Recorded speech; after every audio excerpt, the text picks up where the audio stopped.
Igreja Internacional da Graça de Deus de Santa Catarina tem novo líder estadual. Congresso Nacional retomou as atividades. Principal foco é voltar a debater sobre a reforma da Previdência. Terça-feira, dia de conferirmos as ofertas de empregos disponíveis na região. Criciúma tem novo prefeito. Júlio Colombo assume comando da cidade pelos próximos 10 dias. E no esporte, Sandro está confiante na recuperação do Tigre. Amanhã, Carvoeiro tem compromisso pela Copa do Brasil. As notícias de Criciúma e do sul de Santa Catarina você confere a partir de agora. No ar pela TV Primavera, Informe Região.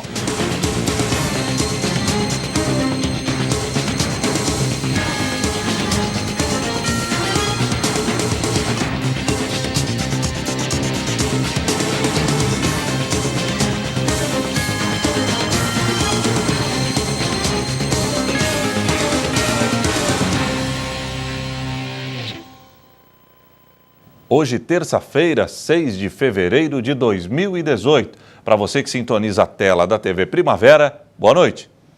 A Igreja Internacional da Graça de Deus em Santa Catarina tem novo líder estadual. O pastor Antônio Carlos tem a missão de divulgar ainda mais o Evangelho de Jesus Cristo em todo o território catarinense. Jovem, disposto e empolgado com a obra do Senhor. Esse é o perfil do novo líder da Igreja Internacional da Graça de Deus em Santa Catarina.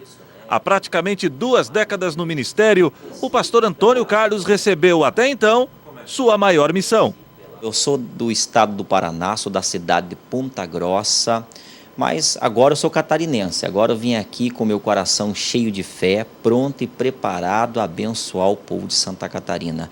Eu tenho certeza, tenho convicção no meu coração que não importa o problema que as pessoas tenham, a palavra de Deus transforma a vida das pessoas. Então as pessoas que estão nos acompanhando, a vida dela, pode ser uma pessoa que está doente, pode ser uma pessoa que está desenganada dos médicos, está caída na opressão. Com a palavra de Deus, a vida da pessoa pode ser transformada. E a minha vida, a minha casa, a minha família foi transformada pela palavra. Apesar da pouca idade, o pastor de 38 anos tem experiência suficiente com Deus para estar à frente de tão grande ministério num dos mais importantes estados do país.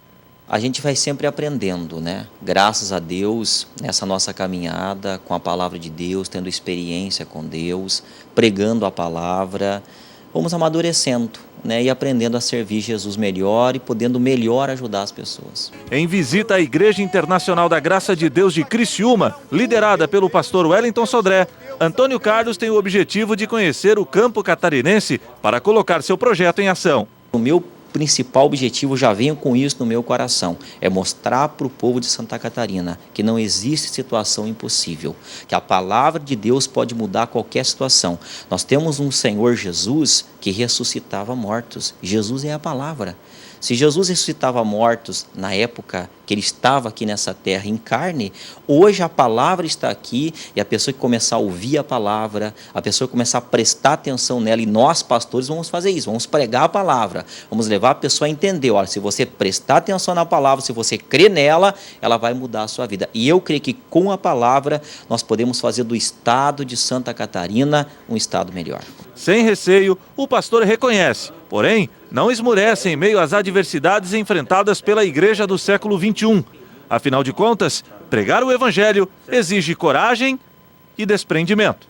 No momento, assim, as pessoas têm perdido o temor dentro da igreja, né? As pessoas vêm para a igreja e já não tem mais medo de dividir. Temos quantas igrejas divididas, que surgiram de uma divisão. Era uma igreja, alguém foi lá e simplesmente dividiu a igreja no meio e montou a igreja dela, né? Isso aí é uma coisa, uma falta de temor, né? Não é errado, graças a Deus pelas igrejas que existem, que Deus abençoe que cada vez existam mais igrejas e mais pessoas pregando a palavra, mas com o coração certo e da maneira certa. E o pecado tem aumentado muito.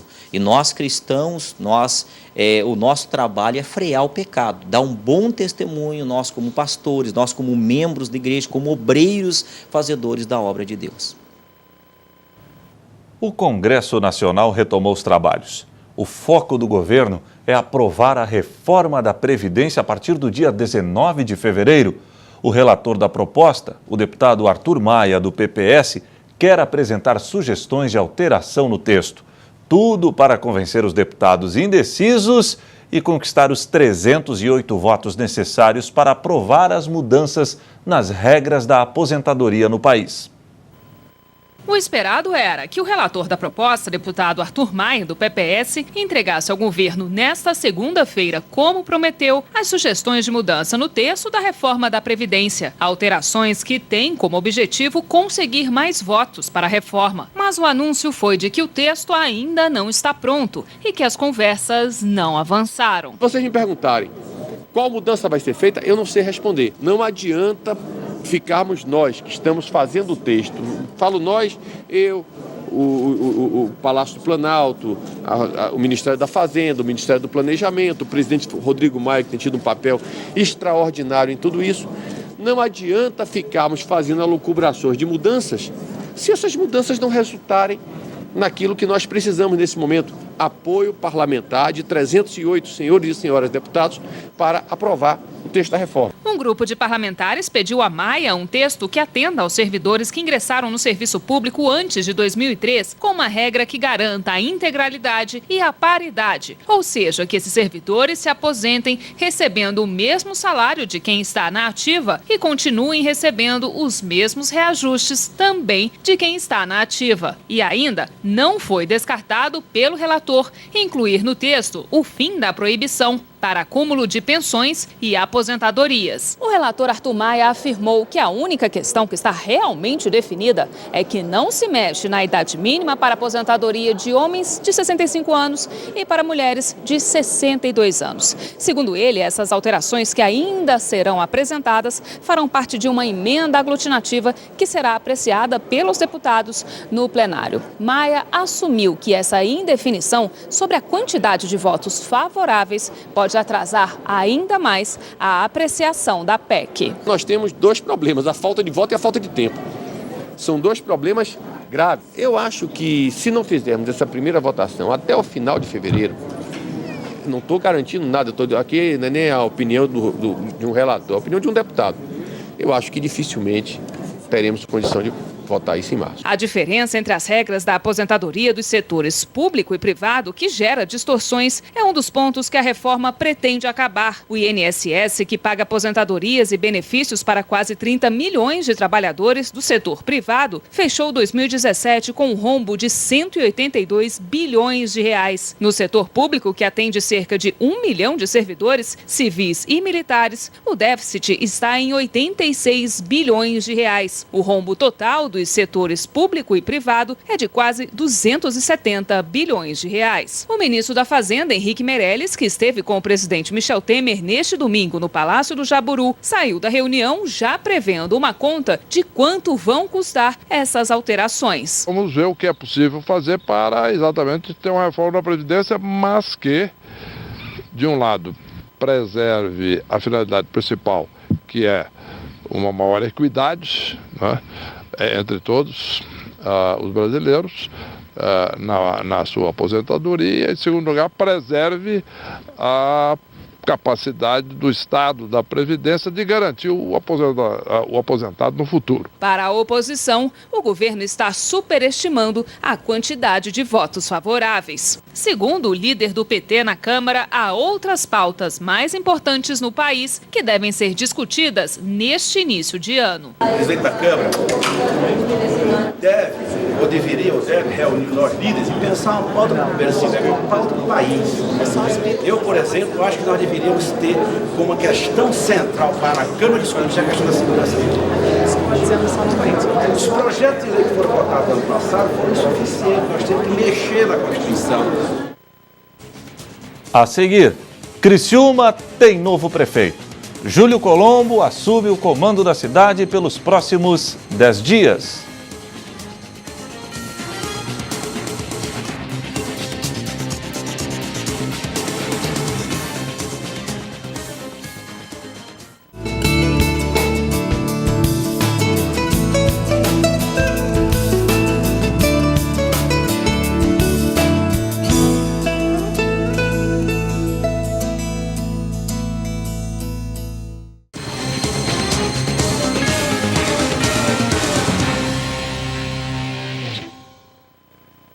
E você que está à procura de uma vaga no mercado de trabalho, é hora de conferir as ofertas de empregos disponíveis na região. Escrita fiscal, consultora técnica para concessionária, telemarketing, revendedora de semijoias, vendedor externo, designer gráfico, agente de marketing, caixa, vendedora, estagiário para auxiliar financeiro, operador industrial, gerente de produção industrial, nutricionista, estoquista, mecânico, consultor de vendas, inspetor de qualidade, chefe de padaria, vendedor de móveis, auxiliar fresador, torneiro mecânico, profissional em RH, instalador de split, estagiário PCP, cozinheira para room service, supervisor de produção, estagiário de contabilidade, analista de marketing, costureira, auxiliar de lavanderia, estagiário web designer, estagiário TI, fiscal de lojas, fiscal de caixa. Interessados devem buscar mais informações através do site da Associação Comercial Industrial de Criciúma, ASIC, www.asicri.com.br, ou ir diretamente à sede da instituição, Rua Ernesto Bianchini Góes, número 91, bairro Próspera. Criciúma tem novo comandante. Pelos próximos 10 dias, o presidente da Câmara de Vereadores, Júlio Colombo, estará à frente das ações da cidade. O prefeito Clésio Salvário e o vice Ricardo Fabres estão licenciados. Criciúma está com prefeito novo, pelo menos nos próximos 9 dias. Quem assume é o presidente do Legislativo Municipal, o vereador Júlio Colombo.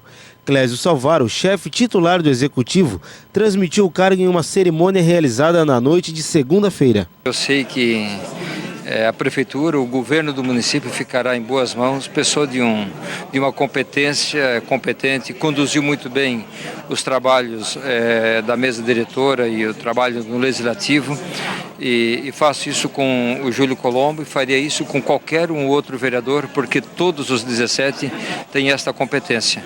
Já fiz isso no meu primeiro mandato de prefeito, quando assumiu o vereador Edinho do Nascimento, depois no segundo biênio assumiu o Toninho da Embralite, e agora nesse meu segundo mandato de prefeito, então nesse primeiro biênio, vai assumir o Júlio Colombo, pessoa que eu confio, e a cidade de Criciúma pode ficar tranquila que a cidade vai estar em boas mãos. Esta é a primeira vez em que Júlio Colombo deixa o Legislativo para assumir vaga no Executivo Municipal. Mesmo com o tamanho do desafio, ele considera que este é um momento de honra. Saímos da condição de fiscalizador para executivo, né? É um gesto do Poder Executivo. Aquilo que a gente chama de harmonia entre os poderes é um gesto que o Executivo faz através do prefeito e do vice-prefeito para prestigiar o presidente do Legislativo. É um gesto que vem sendo feito há muitos anos e eu, felizmente, tive essa oportunidade por estar presidente do Legislativo. E mesmo em posse da caneta do prefeito, o vereador não pretende fazer muitas mudanças no governo e afirma, fará isto pensando na população. 9 dias nós temos condição de colocar qualquer projeto em andamento. O tempo é muito curto. O que a gente vai fazer com certeza é nenhuma nomeação nesse período, nem de assessores mais próximos, a fim de economizar para o município. E quem assume a presidência da Câmara neste período é o vereador Daniel Freitas, que já teve uma experiência na função. Diferente do prefeito interino, ele sim pretende aplicar mudanças para melhorar a rotina do Legislativo em Criciúma. Nesses 10 dias, eu já conversei com o presidente Júlio Colombo, nós já vínhamos tratando disso e vou apresentar a proposta aos vereadores para alteração nos protocolos aqui da casa. Nós temos sessões nas segundas e terças-feiras e o protocolo vai até às 5 horas da tarde, quando a sessão inicia às 19 horas. Então a população tem somente 2 horas para se planejar e comparecer na Câmara, saber de fato o que vai entrar na pauta do dia. Então, a minha intenção é levar maior transparência e tempo para a população prestigiar as sessões da Câmara, alterando os protocolos. Para as sessões de segunda-feira, que os protocolos sejam feitos até a sexta-feira. E para as sessões de terça-feira, que os protocolos sejam realizados até segunda-feira, para que a cidade possa se organizar e comparecer cada vez mais aqui no Poder Legislativo. A seguir, Sandro, zagueiro do Criciúma, está confiante na recuperação do Tigre. Amanhã o Carvoeiro tem compromisso pela Copa do Brasil.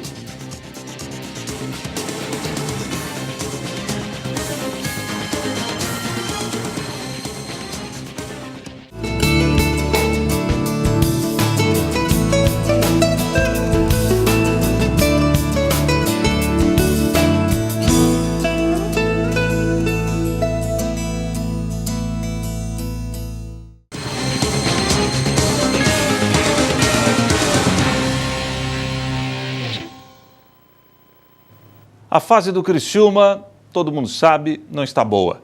Último colocado no campeonato estadual, o Tigre dá um tempo no campeonato catarinense para encarar o São Caetano pela Copa do Brasil. O zagueiro Sandro está confiante na recuperação do Carvoeiro. A fase não é boa. Em 6 jogos no campeonato estadual 2018, o Criciúma perdeu 4, empatou 1 e venceu outro. Com 4 pontos ganhos, o tricolor amarga a última posição na competição e o grupo de jogadores busca respostas para o atual momento do time. A equipe buscou a todo instante. A gente está mesmo naquela bem problemática lá do Tubarão, dentre outras. A equipe buscou a todo instante o resultado, mas não veio. A gente fica triste, a gente queria poder de alguma forma ajudar. Infelizmente a gente não pôde, por ter que tratar alguma situaçãozinha. Mas é bola pra frente, cara. A gente não pode, mais uma vez, a gente fez uma excelente partida ontem. É trabalhar, não tem jeito de trabalhar, que o resultado, uma hora ele tende a vir. Apesar de muitos ainda duvidarem que o Tigre, por sua tradição, sua camisa, termine o campeonato entre os rebaixados, a verdade é que o sinal de alerta precisa ser ligado. Em um torneio com 10 times, o Criciúma já enfrentou 6 e se aproxima a passos largos da metade da competição. E o grande questionamento é, como reverter a situação? Irmão, a gente confia no trabalho, cara. A que vai mudar e tudo mais, a gente não fala da boca pra fora. A gente tá, cada dia que tem, a gente tem, no próprio jogo a gente tem melhorado, tem pecado em algumas coisas que detalhe. No futebol você não pode dar brecha em detalhe nenhum, e nesses detalhes a gente tá procurando fazer. A confiança que nós passamos nas palavras quando chega aqui, mas é do confiança do trabalho. A gente tem entregado tudo nosso aqui dentro, então o resultado só não tem vindo, mas mesmo a confiança no trabalho a gente vai ter até o último jogo. Sabemos que a gente precisa o mais rápido possível adquirir os 3 pontos e assim 3, 6, 9 para a gente seria excelente, mas não veio. Então continuar sempre no próximo, que o próximo, nosso primeiro como foi de ontem, mas o nosso próximo jogo é sempre importante, é uma final praticamente para a gente. Nesta semana o tricolor dá um tempo no Catarinense e disputa a Copa do Brasil. Seria um escape para o Tigre? Afinal, dar um tempo no estadual poderia ser um refresco para a equipe que está pressionada. Uma nova competição poderia arejar o ambiente no Heriberto Wilson? Bom, o zagueiro Sandro não pensa desta forma. Não tem como você falar, cara, agora o momento bom, o momento ruim, já querer ter o próximo para a gente reagir na competição, que é uma das principais, que é o estadual. Então, parou, tudo mais, a gente vai para outra que também é tiro curto. A gente tem a vantagem do empate, mas mesmo assim, se não condiz nada, o desenvolver da equipe você tem que ser para suportar ou, se possível, fazer o gol lá para a gente trazer contra a qualidade, a vitória. Se não for possível, a gente manter o placar que a gente consegue o resultado final, que é a classificação.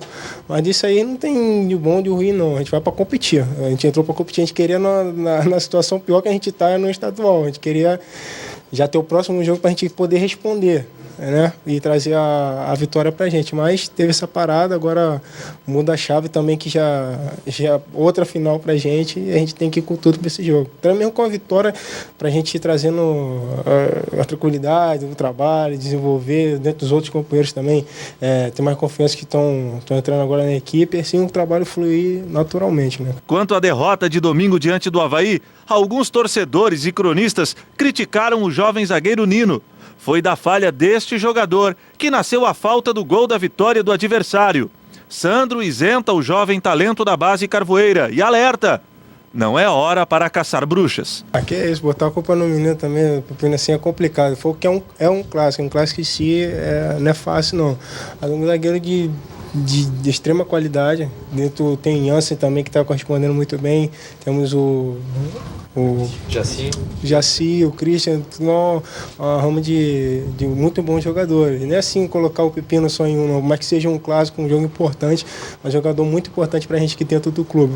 Aconteceu, a gente poderia também ter dado uma bola de corredor, né, entre outras coisas, coisinhas pequenas que a gente evita, mas é um excelente zagueiro. Esse negócio de isolar só para ele, eu não sou muito disso não. Vamos passar confiança assim pro papai. Aconteceu, meu irmão, vamos para frente. Ele vai dar muita alegria pra gente também e pra torcida também. Lembrando que o Criciúma joga amanhã, 7h30 da noite, na cidade de São Caetano, contra a equipe do São Caetano pela Copa do Brasil. E só no sábado o Criciúma volta a atuar pelo Campeonato Catarinense, jogando na Serra contra o Internacional. Bom, hoje é dia de sala de entrevistas. Até o final do mês, agora, fevereiro, estamos reapresentando os melhores programas de 2017. Hoje é dia de relembrarmos a conversa com o procurador de São Paulo e também o idealizador do projeto Escola Sem Partido, Dr. Miguel Najib. Continuando a série dos melhores salas do ano passado, vamos relembrar a conversa com o fundador do polêmico projeto Escola Sem Partido. Tivemos o privilégio de conhecer mais sobre o assunto através do procurador do Estado de São Paulo, o advogado Miguel Najib. Em determinado momento da minha vida, eu me dei conta de que havia sido vítima de doutrinação política, ideológica e partidária na condição de estudante. Como pai, eu tenho 4 filhos, eu vi que os meus filhos também passaram por essa experiência. E filhos de meus amigos também estavam passando por essa experiência. Então eu acabei percebendo, até pela leitura de livros didáticos, artigos de jornal, que este era um problema sistêmico, que não era uma experiência só minha, era uma experiência compartilhada por muita gente que eu conheço. E comecei a me aprofundar no estudo dessa matéria e tal. O problema da doutrinação, Heber, na verdade, começou na década de 80 do século passado. Isso começou em algumas universidades de São Paulo, na PUC, na USP, na Unicamp, e depois se espalhou pelo Brasil, né? O objetivo, evidentemente, é o de formar militância, usar o sistema educacional para formar militância a favor de alguns partidos políticos. O senhor acha que não é uma atitude involuntária, então? Há um propósito por detrás disso? Não há nada de espontâneo nisso, nada de espontâneo. É uma ação intencional que vem sendo promovida por alguns partidos políticos, como eu disse, desde a década de 80 do século passado. O Sala de Entrevistas vai ao ar logo após o Informe Região. A reapresentação do programa será na quinta-feira, também após o Informe Região. Você confere o Sala através dos canais 12 no analógico e 12.1 no digital via sistema de TV aberta. Assinantes da NET TV a cabo assistem à TV Primavera através do canal 13. Os da GVT, canal 12. Eu sou Miguel Najib, fundador do Movimento Escola Sem Partido, e terça-feira estarei aqui na TV Primavera.